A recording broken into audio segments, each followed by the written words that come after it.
This is the introduction to minimalism, less is more. And some essential questions. What is minimalism? What is the minimalist movement in visual art? What are examples of minimalist art? And how is minimalism reflected in society?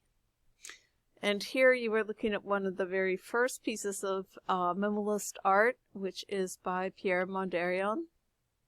And we will be looking at him a lot more another day. So what minimalism is, it's the philosophy of reduction. It's where an idea, whether it's art or music or writing or lifestyle, it's stripped down to the bare essentials. The objects are reduced to just what is needed. Actions are perfected so that energy is conserved. In dance, instead of being extremely expressive, it's very precise. That's a very good descriptor of minimalism. It's precise. It focuses on basics, essence, purity, importance, calmness, and function. Minimalism is absolutely not about personal expression. Personal expression has nothing to do with it. On the right is another example of minimalist art. The artist here, what they do is they base their work on origami folds and the math and physics and geometry of origami, and create a series of installations of the paper in various states of being folded. It's about that basic step-by-step process in this case. So the key belief in minimalism is less is more. Only the most basic part is important. This is the idea behind everything from having a bare or natural look to something to just eliminating everything but the essentials. You have one person, you only need one chair. You only need, a little black dress. That's it. In visual art, this started up post World War II, and it was a rebellion against abstract expressionism, where the art, and you're probably familiar the most with Jackson Pollock and his splatter paintings, that art was all about just expressing your raw emotions, your raw movements. It was reacting against surrealism like Dali, which was seen as confusing and too metaphoric, and representational art, which would be the realistic looking art, which was seen for everything from being just kind of old-fashioned and boring to being used just for propaganda or advertising. So the focus was on rediscovering the essentials of art, the elements and principles. The minimalists thought that artists had gotten too caught up in themselves, in their own emotions and thoughts and feelings and reactions, and neglected the study of those very basic things. So it was just about the basics. So the essentials that the minimalists focused on, the elements of art, line, shape, form, space, color, texture, value, the principles of design like balance, hierarchy, pattern, rhythm and movement, emphasis, unity and harmony, composition, especially the rule of thirds and the rebattement, the more squared off compositions rather than the Fibonacci unified composition, the idea of abstraction, and being non-objective.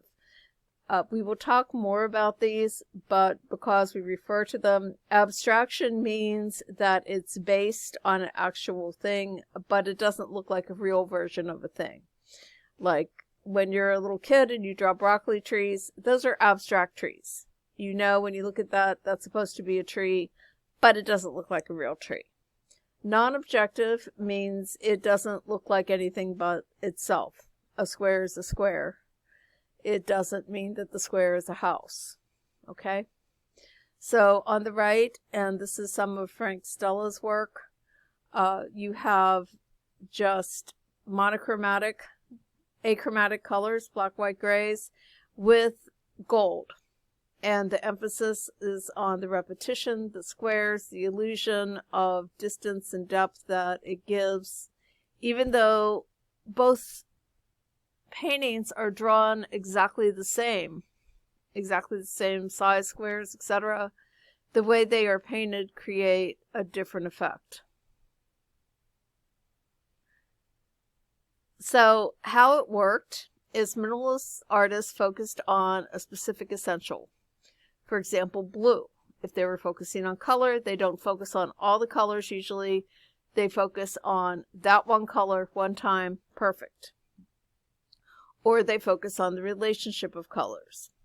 Or they refocus on a form, a simple form, a single circle, a pattern of 3 lines, or in the case on the right, art on the right, focusing on 2 things, form, a cube, basic perfect cube, and then texture, which was a mirrored surface. So a basic perfect mirror cube in a white room, and how that reflects and changes lights. So what the minimalists are exploring is how people react to these pure parts of art.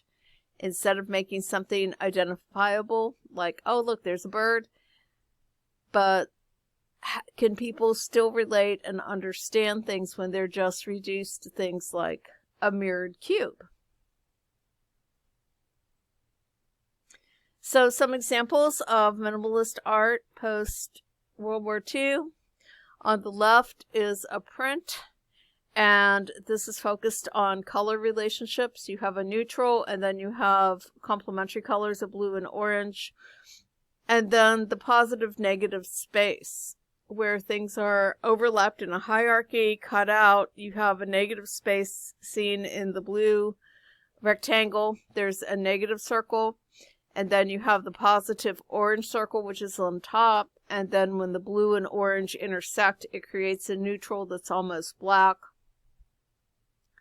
On the right, you have one of Donald Judd's sculptures, which are these series of stacked rectangles with the blue that people relate to in different ways.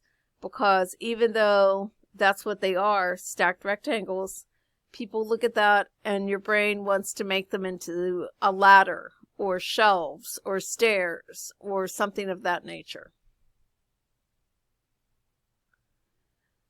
Frank Stella, color relationships. Again, it's just simple geometric patterns within a geometric pattern, a square grid, and then tints, shades, and tones of colors painted there just to see how they look together, how they match together, what parts are active and come forward, what parts go behind. It's just about the art, the color, and the shapes. It's not about anything else. And here we have 2 more. The one on the left is about texture and color. The colors being orange and blue, complementary colors. Remember, brown is simply a tone, a variety of orange for the most part. And then you have 3 different textures there as well. And on the right, it's, again, color and shape. And this time, colors are much brighter, how they intersect and act with each other. All of these are non-objective. When you look at this, it's just about the colors and where they're placed and the shapes. It's not, you can't say, oh, that's a building, that's an air conditioner, that means this or that. It's just how it looks. So contemporary minimalism is a little bit different. There was a huge resurgence in this between 2010 and 2020, and there was a growing push that probably would have kept escalating except for the huge changes that 2020 brought, and we'll talk about that during the maximalism. This movement towards minimalism was fueled by the culture, where the previous movement had started with the art world. This started with the cultural world, especially environmental concerns, the need to de-stress from being in a busy, networked 24/7 kind of lifestyle, and the economy. So this manifested in the idea, instead of less is more, though that's still part of it, more of the reduce, reuse, recycle as a way to eliminate waste is how this started. And then it became about restriction, even down to food, where you had minimalist diets like the keto diet that eliminated whole food groups and focused on very precise food groups and very precise amounts of things. And also intermittent fasting, which is still a huge kind of a trend diet where you only eat once a day. It's very regulated. It's very minimal amounts at a minimal time. A lot of these current ideas come from Asian culture, in particular Japanese culture, which traditionally reduces things to an essence and a pure practice of something. It's not so much about being innovative as about getting it exactly perfectly correct in their aesthetic.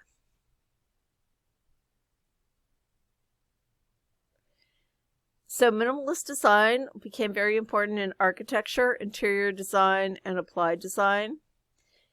The interiors were focused on keeping only essential or important items and discarding the rest.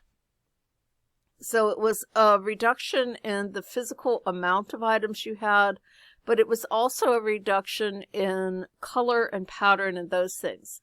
Color schemes focused on light achromatic colors like whites and grays and grays as a base.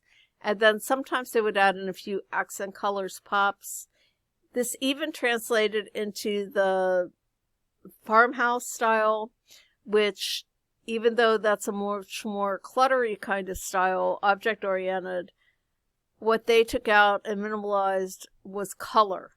And everything was gray, white, beige. You know, instead of like natural wood tones, they would have the wood painted those colors and things like that.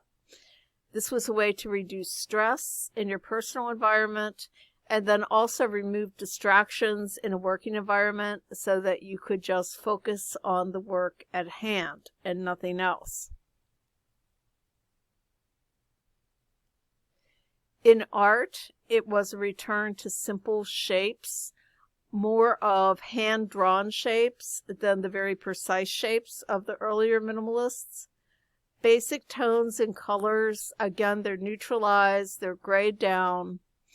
Non-objective abstraction over realism, except when it's exactly the opposite. When it's hyper-realistic, but it's isolated. And things are edited out. So you see 3 examples on the right. This top one with the circles, it's non-objective. It's just a full circle, a half circle, and then kind of a amorphic or organic roundish shape with 3 colors on a plain background. That's it. You have a little bit of overlapping. And then you have got the abstraction, where you have the 2 color forms that are organic shapes that are in neutral colors. And then the very simple abstracted line drawing of the plant in a jar. And then you have the exact opposite, which is still minimalist. You have a very plain background, and then you have one object, and it's a common object, and that's important too, that is hyper-realistic, that looks like a photograph, but actually that's a colored pencil drawing of a light bulb. Everything else is edited out. Most of these, when they're displayed, they're in floating frames, so you don't even see a frame. It just looks like your art is floating against the wall. One of the huge influencers of modern minimalism is Marie Kondo, who is a Japanese organizing expert. She's an esthetician, like Martha Stewart is. Those are people who are, you would call them influencers now, but they set a tone for how to do things. Her main focus is to create harmony and reduce stress by clearing your life out of things that do not spark joy, beginning with possessions. But as you clear out possessions, that also clears out things that you associate with possessions that may be negative. And then it can also move on to other aspects of your life, such as, removing yourself away from toxic people or relationships, things of that nature, activities you don't like. And how you do this, you gather all of your things together, and then you only keep things that you either absolutely essentially need or things that you absolutely love, which she refers to as sparking joy. And I'm going to attach a little clip where she explains what that feels like. She explains it as a physical reaction to the object. And that comes based on ideas and philosophy from the Shinto religion in Japan, which is a traditional Japanese religion that's animistic, or in other words, all things in the world have some sort of spiritual essence to them that can react with you, either positively, negatively, or neutral. And these things can actually influence behaviors and habits.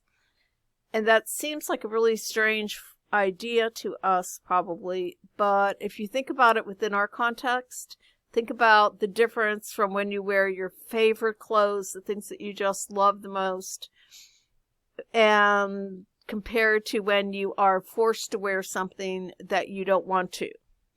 Think about the conflicts that might happen if you are going someplace and you have in your head exactly what you want to wear and what you look, but then, mom or somebody's like, no, we're going to go see Aunt Zelda, so you have to wear this incredibly ugly, itchy sweater that Aunt Zelda knit you.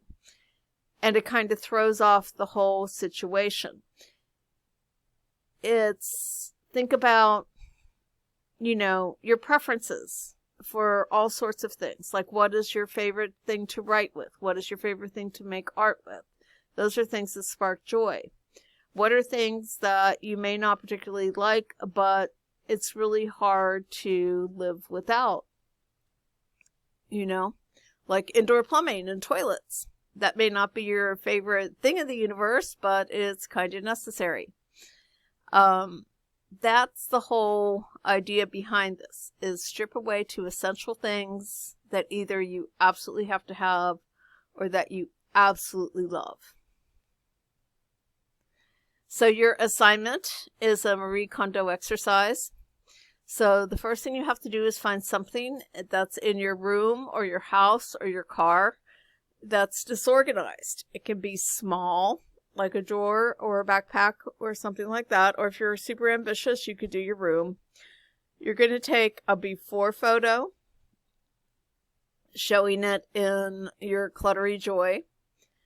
And then it's key to take things out of the space or push them to one side if you're working in a larger space and kind of group things together. Like if you're working on a desk, like in the example, put all your papers together, all your pens together, all your erasers together. And then when that desk is naked, or the space is naked, clean it. Scrub it down with whatever it's appropriate to clean with. And then as you replace the items, organize them. Think about, do you really need this? Do I really need 17 pairs of scissors? No, I just need 3. I need a big pair, a little pair, and my folding pair. Or what do you really love? I love these because they belong to my mother, so I'm going to keep those forever. Or, I like to write with this type of pen, I'm only keeping that. Everything else that you don't use, you don't need, or you don't love, toss it. Throw it out. Or give it away. Okay? And then as you put it back in a way that makes sense. And then you're going to take an after photo of your clean, organized area. And you're posting both photos. This is an experiment. I want you to try this and see how you feel and how you react to it. Cleaning is often, and organizing things is often very therapeutic type of activity, because if you can't control other parts of your life or the world, you can control that one area that you're focused on, and getting that clean and organized and contained. And that psychologically has a positive impact because it increases your feelings of stability and control. Some people like to thrive in a more chaotic environment. Some people thrive in a more organized environment. I have a lot of things, but I'm organized. When I become unorganized, then I start getting stressed out. It's up to you, but you don't know what suits you best until you do some of these experiments and try. So, lots of talking. Anyway, go clean something. It'll do you good.